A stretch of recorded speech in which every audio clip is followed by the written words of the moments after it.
आज हम यह एक ऐसे वीर योद्धा के बारे में बात करेंगे जो ना तो राजा था ना महाराजा था, सिर्फ एक छोटा सा जहांगीरदार था और जिसने औरंगजेब के कई सेनापतियों को मौत के घाट उतार दिया था और औरंगजेब को दक्षिण से लौटने पर मजबूर कर दिया था। तो ये कहानी है वीर गोकुला सिंह। एक क्षत्रिय जाट परिवार में पैदा हुए थे। उन्हें बचपन से ही शस्त्र अस्त्र की विद्या सिखाई गई। वेदों व शास्त्रों का ज्ञान दिया गया था। उन्होंने दुष्ट औरंगजेब के अत्याचारों के बारे में बचपन से ही सुना था, इसलिए उन्होंने युवावस्था में ही क्रांतिकारियों की सेना तैयार करनी शुरू कर दी थी।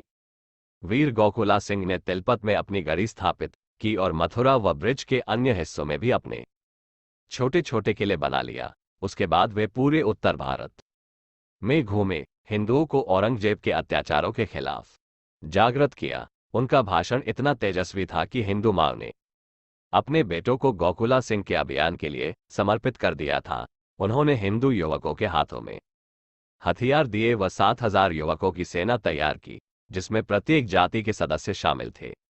वे औरंगजेब के खिलाफ सशस्त्र क्रांति करने वाले पहले वीर योद्धा थे। उन्होंने हिंदुओं को औरंगजेब के खिलाफ असहयोग नीति अपनाने को कहा व उनके एक आह्वान पर सब हिंदुओं ने लगान व जजिया कर देना बंद कर दिया। ये भारत का प्रथम असहयोग आंदोलन था। उन्होंने मंदिरों, महिलाओं, किसानों की रक्षा की। धर्म व देश की भक्ति उनकी रग रग में बसी हुई थी।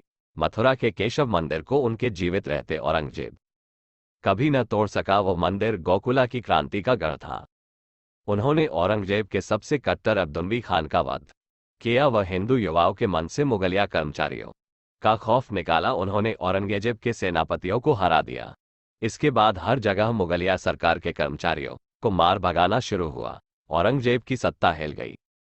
औरंगजेब ने उसे संधि का प्रस्ताव भेजा व जागीर का लालच दिया, लेकिन गोकुला ने साफ मना कर दिया और उस पर तंज कसते हुए कहा कि जो धर्म के पथ से हट जाए वो असली योद्धा नहीं होता और तुझे हिंदुओं पर इतनी ही दया है तो अपनी बेटी ब्याह दे। पहली बार किसी वीर ने इस तरह उसकी आंखों में आंखें डालकर उस बात की थी, बिना किसी राजा महाराजा के सहयोग से। एक छोटे से जमींदार के बेटे गोकुला सिंह ने यह सब कर दिखाया। अंत में जो औरंगजेब बड़े बड़े राजा महाराजाओं से लड़ने नहीं आता था, उसे एक साधारण युवक से लड़ने के लिए दक्षिण से लौटकर आना पड़ा।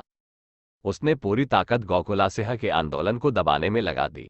औरंगजेब और गोकुला सिंह के बीच तिलपत में सीधा युद्ध शुरू हो गया। गोकुला अंतिम युद्ध 4 दिनों तक लड़ता रहा।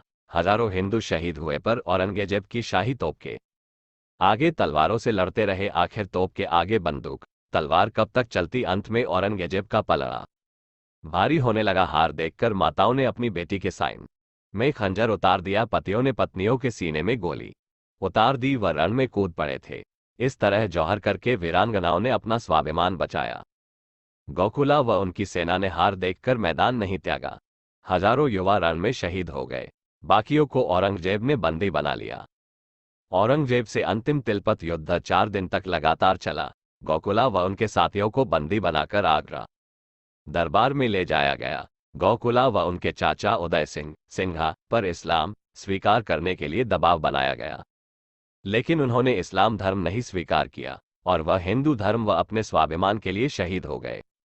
अगर गोकुला सिंह धर्म परिवर्तन का लेते तो उस दिन उनके हजारों वीर सैनिक व उत्तर भारत के हजारों हिंदू अपना धर्म त्याग देते। गोकुला सिंह यह जानते थे। उन्होंने अपने प्राणों की तनिक भी चिंता न की और अपने धर्म के स्वाभिमान को नहीं झुकने दिया।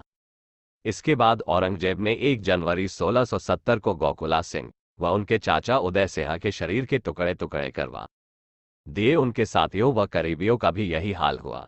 वहां देखने वाले हर इंसान के मुख से है राम की ध्वनि निकल रही थी, लेकिन शहीद होने वाले वीरों का सिर गर्व से तना हुआ था। वह उनके चित्त पर प्रसन्नता ही दिखाई दे रही थी। उनके मासूम छोटे छोटे बच्चों की भी दुष्ट औरंगजेब ने निर्मम तरीके से हत्या करवा दी थी। इस बलिदान के बाद हिंदुओं में साहस भर गया। उन्होंने औरंगजेब के अत्याचारों के विरुद्ध क्रांति शुरू कर दी। उसके बाद अनेकों योद्धाओं ने दुष्ट के खिलाफ समय समय और क्रांति की। गोकुला सिंह का बलिदान मुगला सत्ता के खात्मे में मील का पत्थर साबित हुआ। ये थी बहादुर गोकुला सिंह की वीर कथा। साथियों, चैनल को सब्सक्राइब करके जाना।